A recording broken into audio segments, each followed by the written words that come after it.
Hello and welcome to Diana's Makerspace. I'd like to make a note today that I'm accepting bids for doing interior design for people in the local area of Milwaukee to northern Chicago. There'll be some limitations as I don't drive, so we'd have to work out some things. But let me show you one of the things that I'm working on. Now, this is a new interior design concept for those of us that have a limited home office.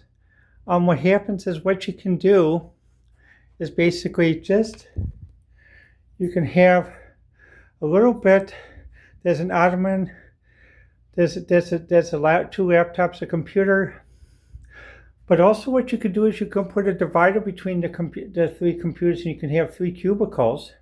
One is sort of the mega cubicle, and two of the smaller cubicles. So basically, if you want to do different functions. In addition, there's a craft space and desk with office machines. Put one in the closet, one on the side there on top of a file cabinet. Now you can see the one on the file cabinet is actually a black and white printer and scanner. The other one is a full color printer on that though. And what happens? This is using a bedroom space that is, let's see. So about 12 feet by about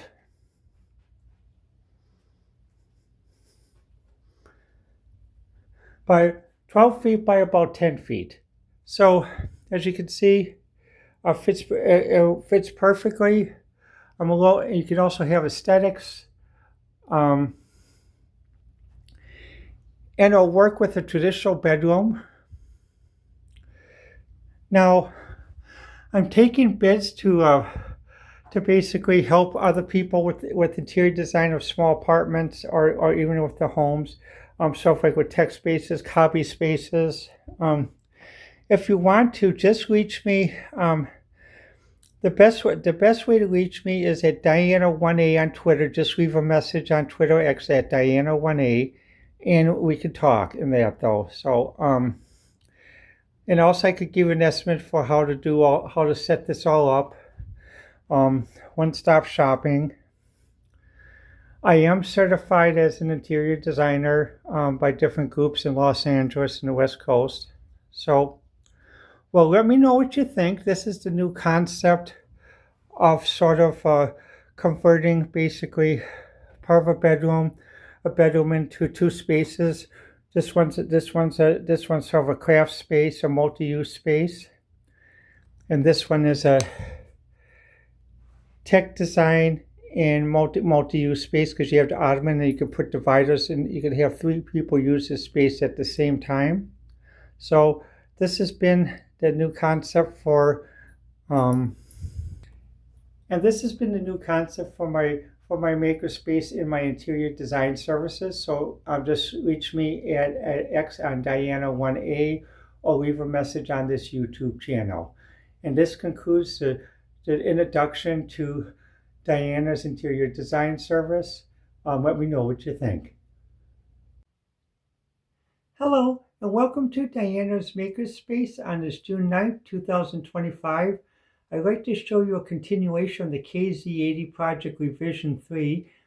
Finally have it fully assembled and planning to write the assembly code for it. So let's switch over and let me show you what it looks like. Now this is the fully assembled KZ80 revision 3. You can see what I did was I put it next to a tweezer so you can sort of get an idea of how big it is, and also next to a mat. Now it's interesting. This is actually going to be the special port register, where basically these upper two bits are going to control the bank switching for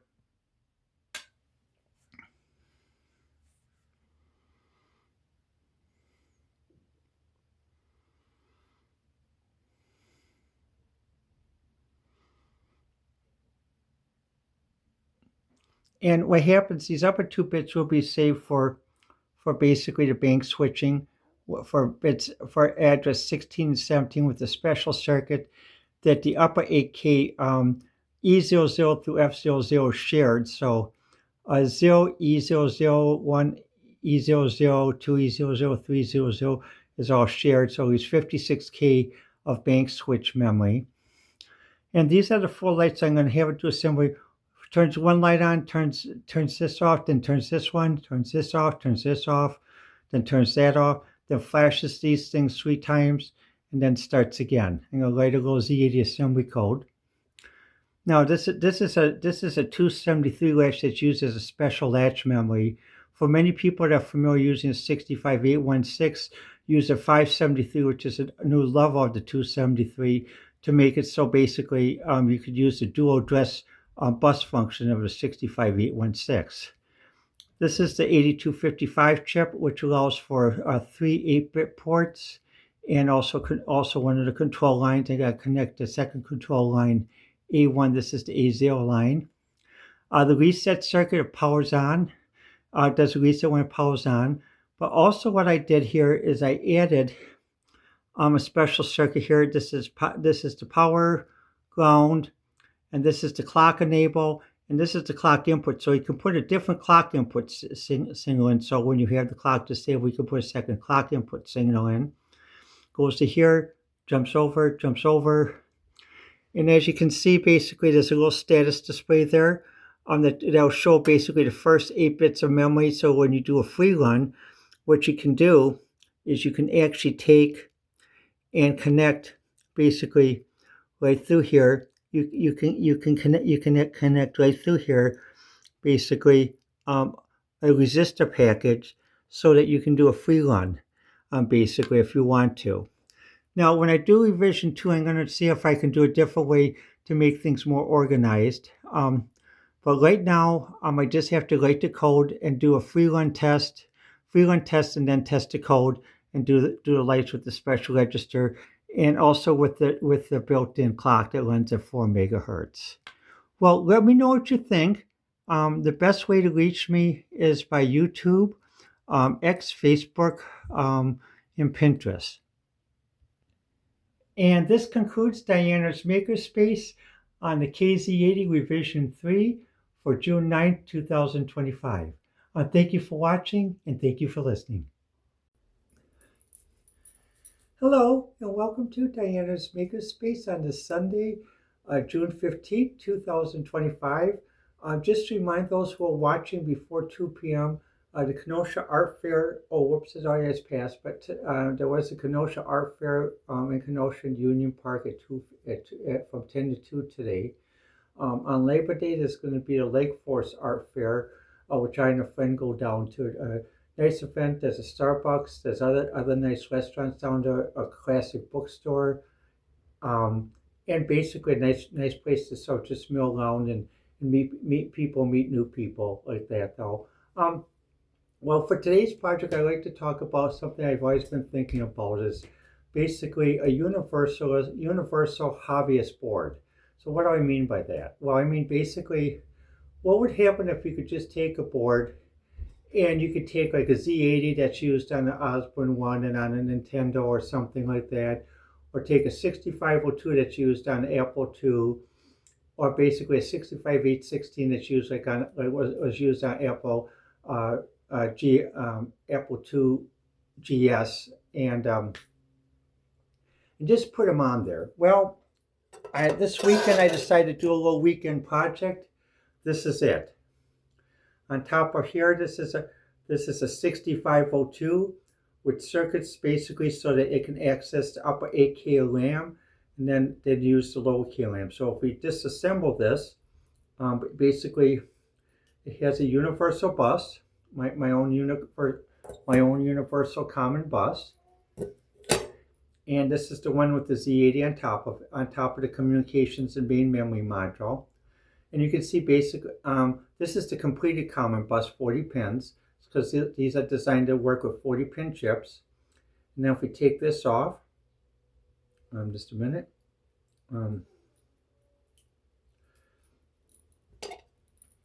And this is the main system board. As you can see, again, a common 40 pin bus. This is a 256K flash RAM.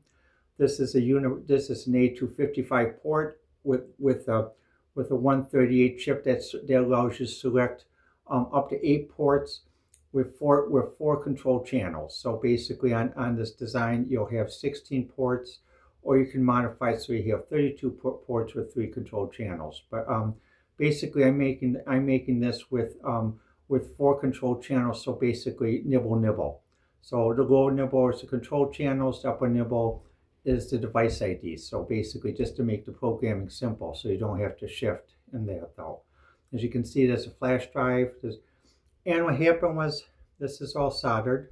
Like that, I think I've improved upon my soldering since last time.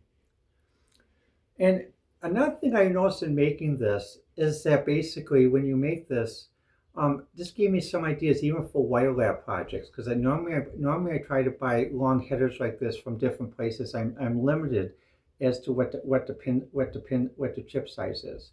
So what I've learned now is by actually buying headers and then soldering them, I can actually make any type of headers, and also at cheaper cost.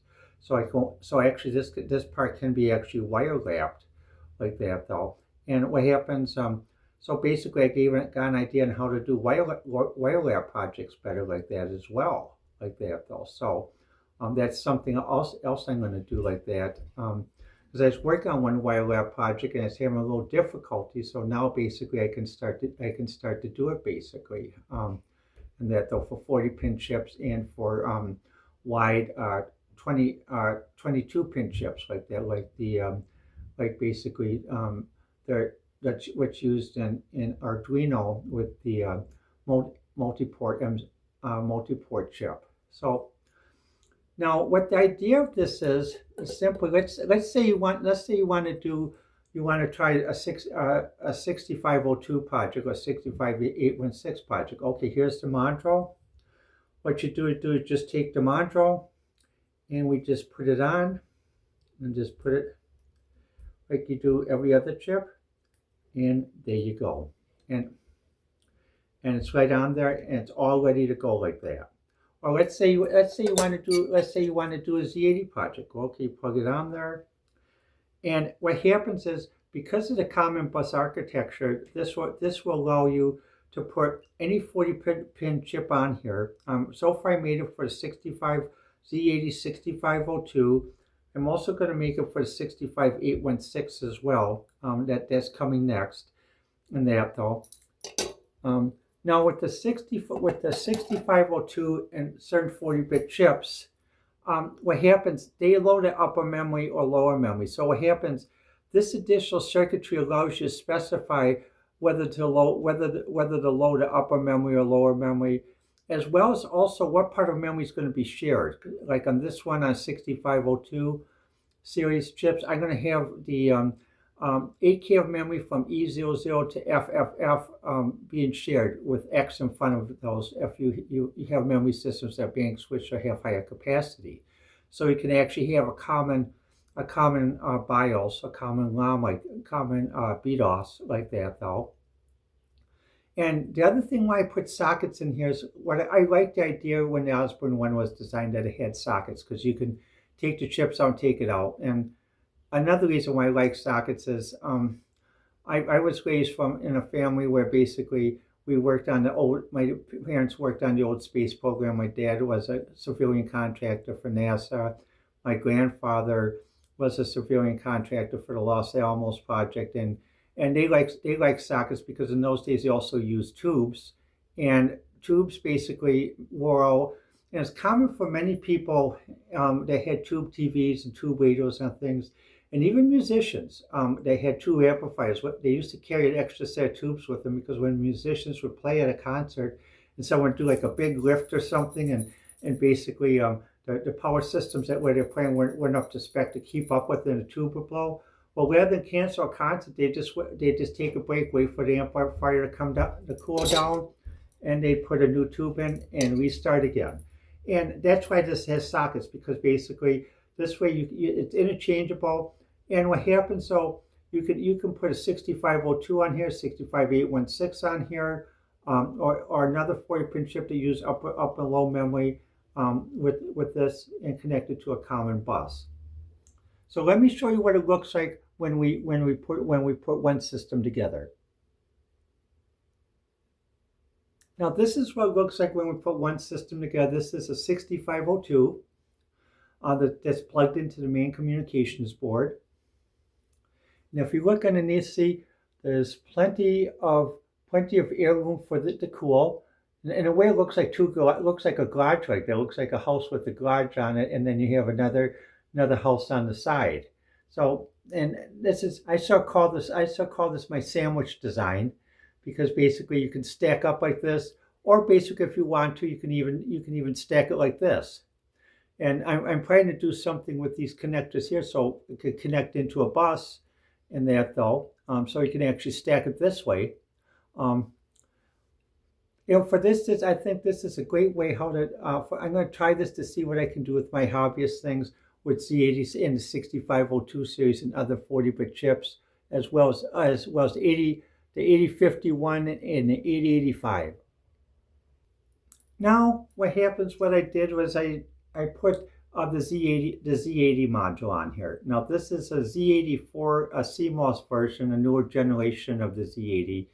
But the other thing is I could use this for other Z80 modules as a Z180, Z280, Z380. Just change the mount on here and then keep the common bus. And that's the nice thing about this hobbyist design that I made. So basically, I made it so it's just plug and play. You can just put it in, and then this is the standard communications board. Another board I'm planning to make with this is an I2C board. So basically, we can have retro devices communicate with an I2C board, so you can do I2C, so you can do communications back and forth between different IoT projects. Now, as you can see, this is how it looks, the Z80. Now, let me give you a frame of reference to show you how big it is. This is a bus pass that I use, and this is the size of the card. So this is 5 centimeters by 7 centimeters. Very, very effective, very good to work with. And look at how small this is. So basically, you can put this like in anything. And then this is how it looks in the back. What happens? You could say I just started doing just started doing a mock-up. I'm going to do one in KiCad where you can have a full PCB board. But I like to do mock-ups, so because I'm a visual person. I like to see what it looks like, and also I also like to feel. So as an artist, I like to feel and see. So, and the common bus. Well, you may notice that today basically I'm dressed casually. When I'm not going out, I start just dressed casual. I'm sort of in my pajamas today, and with my Barbie collection, my Barbies are in the pajamas as well. So if like a female version of Hugh Hefner, sort of just when at home, just dressed casual, in pajamas and bathrobe. But when I do go upstairs and pick up my mail, I am fully dressed in that though, because it is important basically that if you live in an apartment building, when you go outside your apartment, make sure you're fully dressed, because some people may become very sensitive. But at home, you can dress whatever way you wish. Well, let me know what you think. The best way to reach me, as I mentioned, is on YouTube, X, Facebook, and Pinterest. Well, this has been Diana's Makerspace, introducing the Kaneki Hobbyist Plug and Play board, and with the Z80 modules, the 80 series modules, and the 6502 series modules, with other modules to come. I'm planning to put this in production soon. I'm going to first make a PCB board, and then I'll put a link out, and then just then I'll try to make it as a kit. Well, this has been Diana's Makerspace, and thank you for watching. Hello, and welcome to Diana's Makerspace. For my weekend project, I decided to do something which I've been inquiring about and interested about for a long time, is retro computing. So this week I decided to make a class of retro computing projects that will run on 40-bit CPUs, like the 6502 to Z80, which is my favorite, the 8051, 8085, and some others, but also make a class so that all of them can just plug in. You don't have to worry about which processor you use. You just plug it in, and just because it uses a Kaneki Universal Bus and a Kaneki Universal I/O, which I also developed this weekend. Now let me show you what's been developed so far. Now this is the Kaneki Multiplay System Hobbyist IoT ORAM. That I do this I do little weekend projects as a hobby.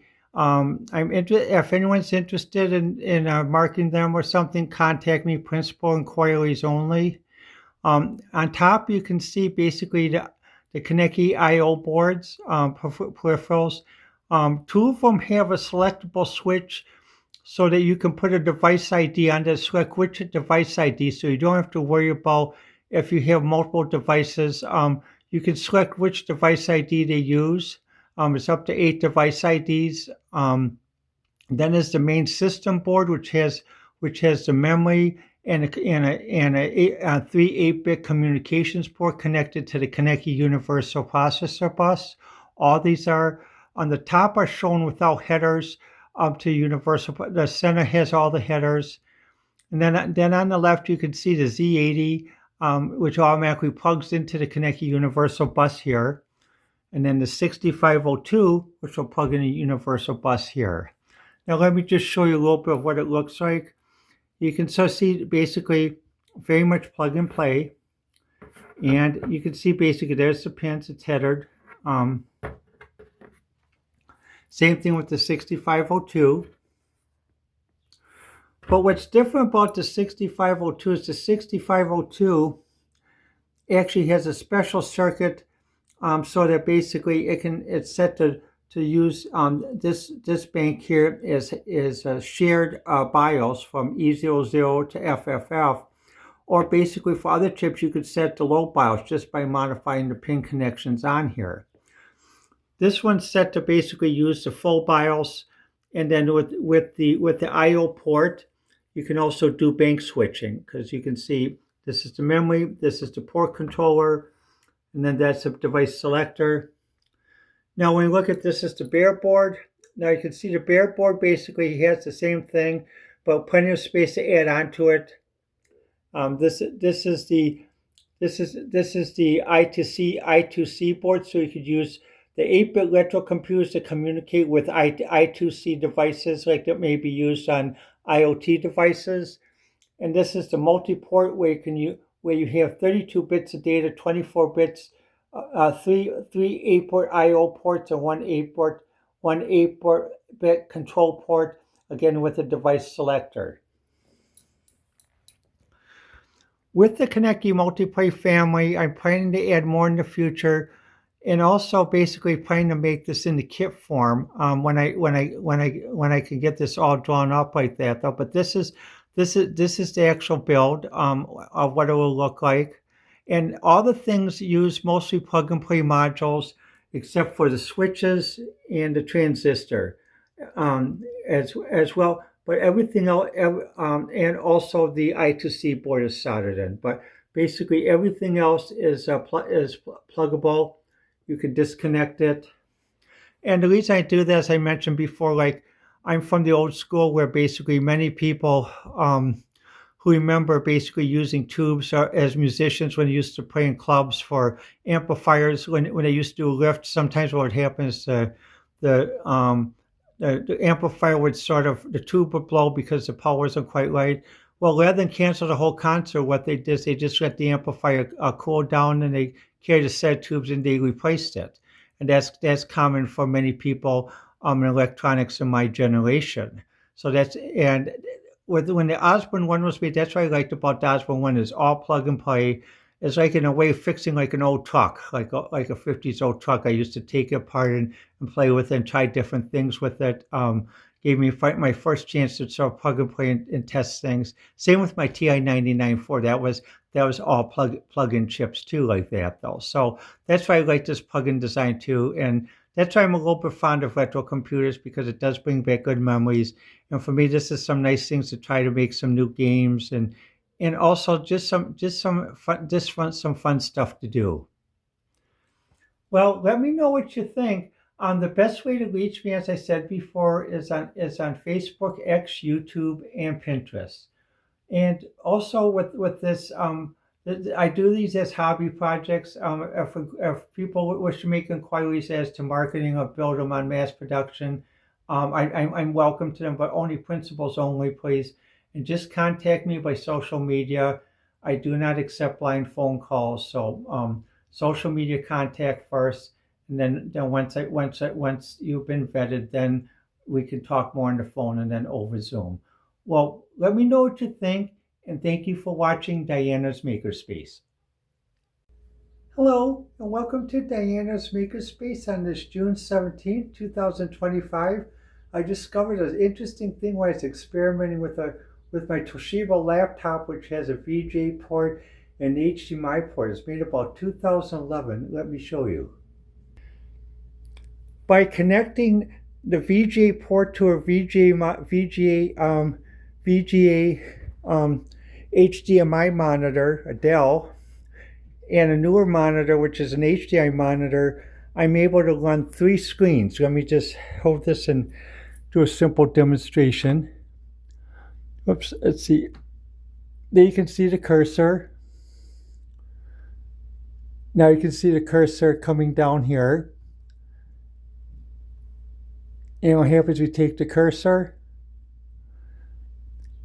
and it goes and appears right on here. So it's actually running 3 screens at the same time like that. Let's see. So with this, if you have an old laptop that has a VGA port and an HDMI port connected, you can automatically run 3 screens at the same time by connecting one to using a VGA cable for one and HDMI cable for another. Well, let me know what you think. This has been Diana's Makerspace. The best way to reach me is on YouTube, Facebook, X, and Pinterest.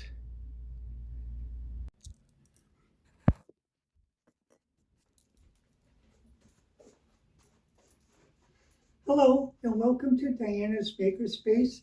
Well, today, basically, I'd like to show a project that I did with clothes for my Barbies. All these clothes are I made for my Barbies, including Mike. I made a man dress. I took a top and then added a gathered skirt. The Barbie outfits are made from a 1969 Simplicity doll pattern that I bought on Etsy. So let me show what it looks like. As you can see, I updated the Barbie space a little bit. And this is the Barbies. Mike, Sandra, Barbie, Mike, Laura, Barbie, and Sandy.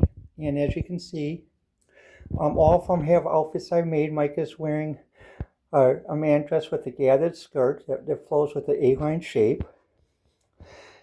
And Laura's is wearing, they're all wearing the same outfits with different looks from 1969 mini dress style like that flows out, that you don't have to wear a petticoat with.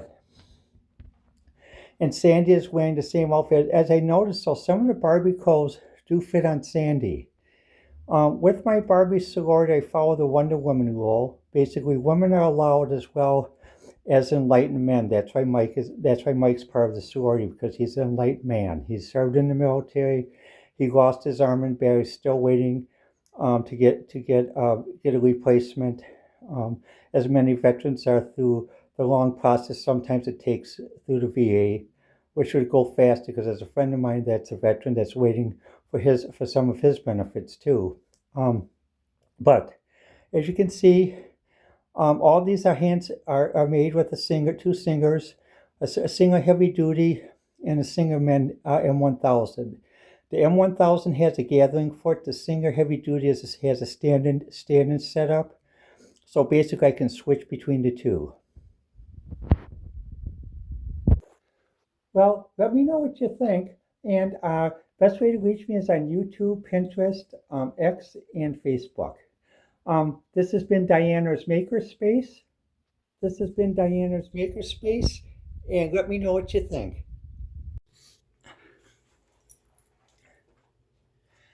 Hello, and welcome to Diana's Makerspace on this June 19th, 2020. Today you can see I have my Barbies all dressed up in clothes I made. Mike is wearing a man dress with a gathered skirt. Laura is wearing 1969 fashion that's made from some prissy catalog. The pattern, I used different colors, two-tone. Barbie is wearing basically a solid tone color from the same fashion, and Sandy's wearing the same. As you can see, basically also I'm wearing a petticoat today, trying to get more fashionable and stuff. The thing is, all these pants I was able to make on my single M1000 set with a gathering foot to make the gathered skirt. And for the Barbies I set the gathering length to 1, so basically it gives fullness. There's another way you can do it with a needle and thread, which I can show you in another video. And then I used the Singer M1000 to do some initial finishing up. But also I used Singer Heavy Duty to do initial finishing up. But I also used the Singer M1000 as well. But right now I have the M1000 set up to do gathering and the Singer Heavy Duty to do regular sewing. Well, let me know what you think. And basically the best way to reach me is on YouTube, Facebook, X, and Pinterest. And this has been Diana's Makerspace and Diana's Barbie Space.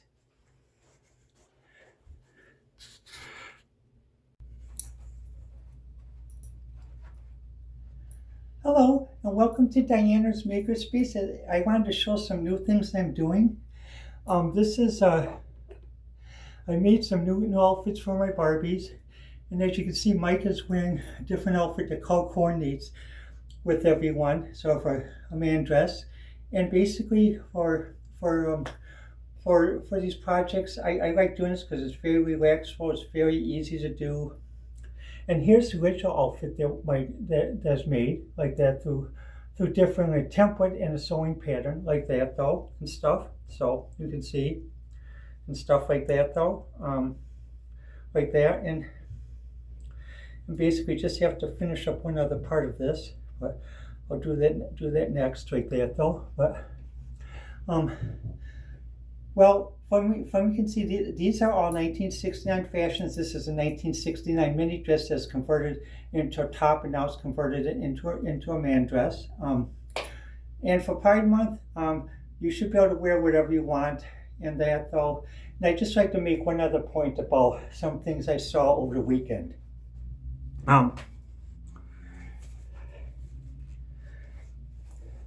Over the weekend, I heard about some people complaining about different aspects of people celebrating Pride Month and LGBT. Well, they sort of quoted the Bible. Well, just to give an example, whenever I run into street preachers who quote me the Bible and they claim that they're ordained and they don't have a 4-year college degree from the Divinity School, this is my defense. The new Unger's Bible Handbook. And what happens is I can go back, and if they talk about certain things, if they talk about Ezekiel 3:05, I can go to Ezekiel 3:05 and read what a professional interpretation is from one person who set the seminary school standards for many years and worked with Billy Graham and that as to the interpretation of the Bible. And it's written right here. No street preacher interpretation. Or if I'm not feeling well, some people like to use the Bible for when you're not feeling well, to look for stuff. Well, basically, this section has a back section where you can look at different verses to give you inspiration if you get inspiration from religious text. Another book that I would refer to some people who said some weird stuff all week and don't not understand about people who are LGBT or cross-dressers is, this was made in a popular PBS series, All Creatures Great and Small by James Herriot. Also, he's famous for writing the Book of Cats, but his most famous work is to play Cats, which my parents loved and I loved. The third thing is, when street preachers try to, or people claim they're ordained to try to disparage people who are trans or cross-dressers, LGBTI, pull out Moody's Handbook of Theology, revised edition. And the reason why I do that is because basically has different sections. Systematic theology. Let me just read a little bit of the table of the contents.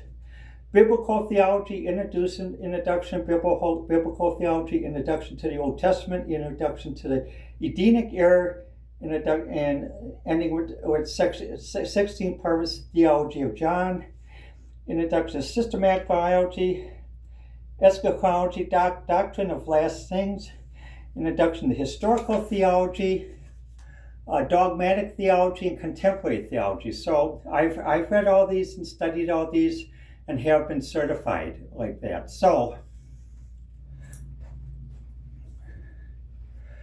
to those who sort of think, well, are people who are cross-dressers, LGBT, has a psychological problem?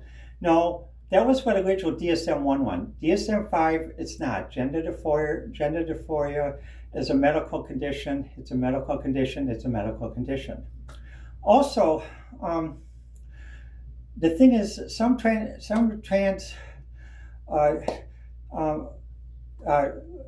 feminists who are against trans will say, well, we don't want them wearing skirts or dresses. Well, for many women, whether someone's a feminist or not, pants and wearing blue jeans was a liberation in the 60s. Even when I went to school, I went to a grade school where girls were allowed to wear pants and boys were allowed to wear girl pants and girl tops. And I had 3 teachers who did that. They had a big fight with the Milwaukee School Board. They tried to sanction them. They tried to get them fired, but they had enough legal representation to fight back. And also, by the way, all 3 teachers were Republican. So, when people decide to wear a dress or skirt or something else, it's because they want to. And basically, it's not a mental illness, not anything else. And just like those who are born male, wearing a dress or skirt is very liberating because basically, for my generation, men always had to wear long pants, long shirts in the summer, which was very hot. And also, if you were caught wearing a skirt or dress, even at home, you could get fired, or if you're in the military, you could get Section 8 or dishonorably discharged. So there are many cases in world militaries, including the Greek military, where dress is part of the military uniform for both men and women. It's worn proudly. Also with the Scottish and others. So to those who don't understand or basically have not studied up on this, LGBT, trans, cross-dressing is not new. It's been around since civilization for over 5,000 years. Maybe they're just becoming aware of it, but the thing is, like the Romans say, when in Rome, do as Romans do, live and let live, and mind your own business. Mind your own business. If someone's not physically accosting you or physically trying to recruit you or something, mind your own business. Well, let me know what you think. The best way to reach me is on Facebook, X, Twitter, and Pinterest. And this has been Diana's Makerspace and Diana's Barbie Space for June 19th, 2025.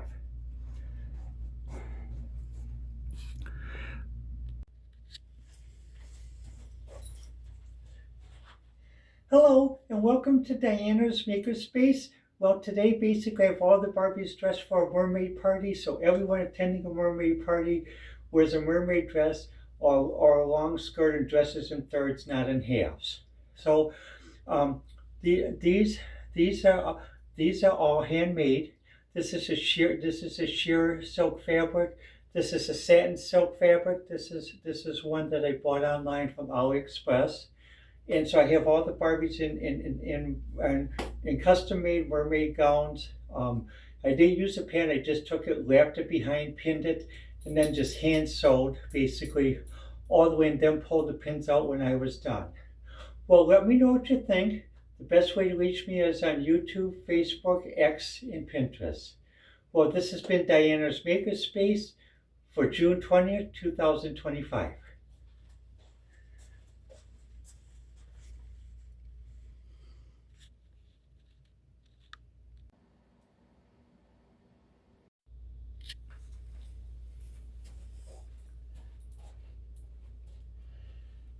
Hello and welcome to Diana's Makerspace. I'd like to show you a little bit of some projects I did today.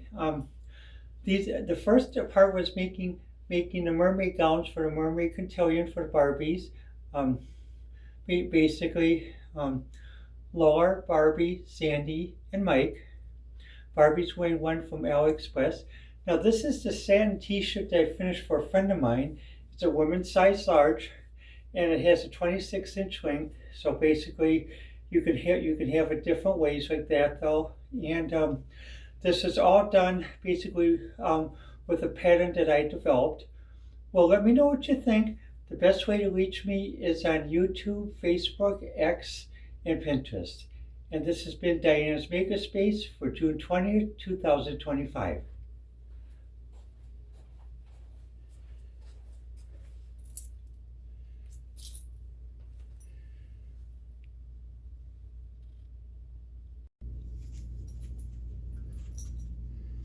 Hello and welcome to Diana's Makerspace for this June 23rd, 2025. This is a top that I'm making for a friend of mine. As you can see, I took a little bit of length. It actually looks like it actually can be used as a dress for the model I'm using, who's the same size as my friend. And basically, you can see I made the sleeves. This is a silk satin fabric, so it's very, you have to use special skill to sew it because of fraying. If you look at the seams are nice and tight, nice and even. And what I did is I made a t-shirt look where basically I did a zigzag stitch on here, zigzag stitch on the back, and zigzag stitch down here, which I'm going to serge later. And I cuffed the top and I'm going to cuff the back at 28 inches. The thing about when you use silk satin though is because of frays, I found the easy way for me to sew the seams was actually sew the sleeves. Was actually do this. You take the sleeve, take a traditional sleeve pan. Let me get one.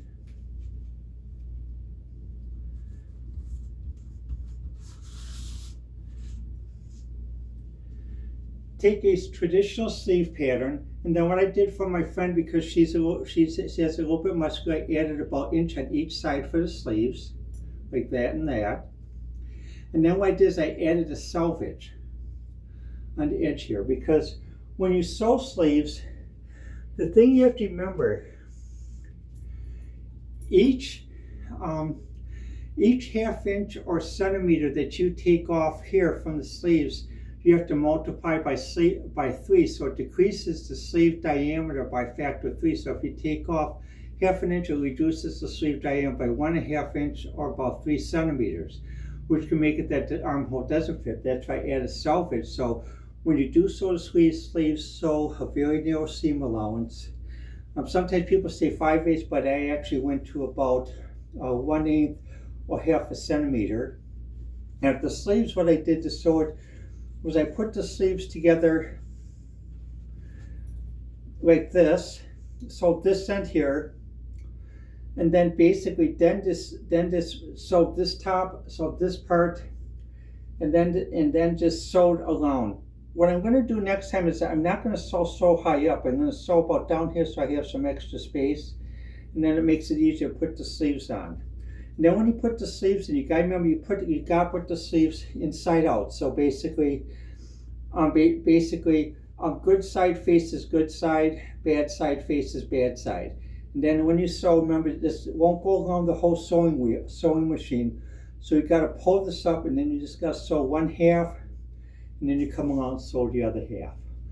Well, let me know what you think, and I'll let you know what my friends' thoughts are. I'll plan to meet on Friday. This has been Diana's Makerspace.